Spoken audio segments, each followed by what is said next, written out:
दोस्तों, भगवान बुद्ध ने ब्रह्मजाल सूत्र में ये बताया है कि हम क्यों बार बार जन्म और मृत्यु के ब्रह्मजाल में फंसे रहते हैं। इस सूत्र का आरंभ राजगृह और नालंदा के बीच के रास्ते पर भिक्षु संघ के साथ भगवान बुद्ध की यात्रा के साथ होता है।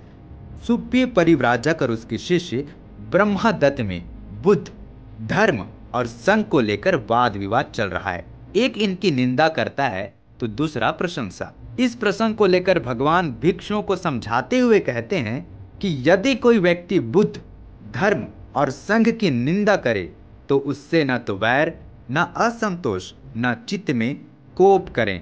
ऐसा करने से अपनी ही हानि होती है, बल्कि सच्चाई का पता लगाना चाहिए कि जो कुछ कहा जा रहा है वो ठीक है या नहीं। ऐसे ही यदि कोई व्यक्ति बुद्ध, धर्म और संघ की प्रशंसा करे तो उससे न तो आनंदित, न प्रसन्न, न हर्ष होना चाहिए। ऐसा करने से अपनी ही हानि होती है, बल्कि सच्चाई का पता लगाना चाहिए कि जो कुछ कहा जा रहा है वो ठीक है या नहीं। दोस्तों, इसके बाद भगवान बुद्ध ये समझाते हैं कि अज्ञानी लोग तथागत की प्रशंसा छोटे या बड़े गौरशीलों के लिए करते हैं, जबकि उनकी प्रशंसा उन गुण धर्मों के लिए की जानी चाहिए जिन्हें वे स्वयं जानकर और साक्षात्कार कर प्रज्ञप्त किया करते हैं। इस प्रसंग में वे अपने समय में प्रचलित 62 प्रकार की मिथ्या धारणाओं अर्थात दार्शनिक मतों पर प्रकाश डालते हैं। इनमें से तो कुछ आत्मा और लोक के आदि को और अन्य इनके अंत को लेकर प्रचलित थी। इनको क्रमशः उन्होंने पूर्वांत कल्पिक और अपरांत कल्पिक की संज्ञा दी है। पूर्वांत कल्पिक धारणाओं के अंतर्गत ऐसी मान्यताएं बतलाई गई हैं जैसे आत्मा और लोक नित्य हैं, आत्मा और लोक अंशतः नित्य और अंशतः अनित्य हैं, लोक अंतवान तथा अनंत हैं, आत्मा और लोक बिना कारण उत्पन्न होते हैं इत्यादि। इन वादों को प्रज्ञप्त करने वाले लोग इन्हें या तो अपनी अधूरी चित्त समाधि के बल पर अथवा केवल तर्कों के आधार पर प्रज्ञप्त किया करते हैं।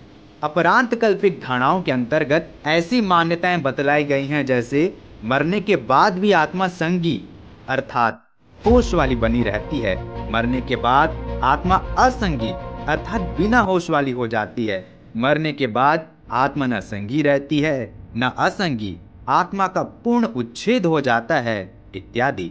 दोस्तों, भगवान ने स्पष्ट किया है कि मिथ्या धारणाओं का पोषण करने वाले व्यक्ति सदा इंद्रिय क्षेत्र में बने रहते हैं। उनकी छयों इंद्रियों पर उनके विषयों का स्पर्श होते रहने से वेदनाओं का अनुभव करते रहते हैं और वेदनाओं के कारण तृष्णा, तृष्णा के कारण आसक्ति, आसक्ति के कारण भव, भव के कारण जन्म और जन्म के कारण बुढ़ापा, मृत्यु, शोक, विलाप, दुख, दौर्मनस्य और क्षोभ की अवस्थाओं में से गुजरते रहते हैं। ये इंद्रिय क्षेत्र से परे की बात नहीं जानते।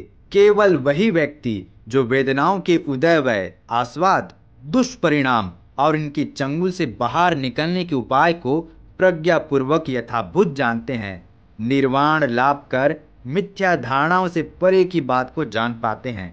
यही कारण है कि नाना प्रकार के वाद स्थापित करने वाले लोग वेदनाओं की यथाभूत जानकारी नहीं होने से हमेशा इंद्रिय क्षेत्र में बने रहने के कारण तालाब की मछलियों के समान मानो ब्रह्मजाल में फंसे रहते हैं।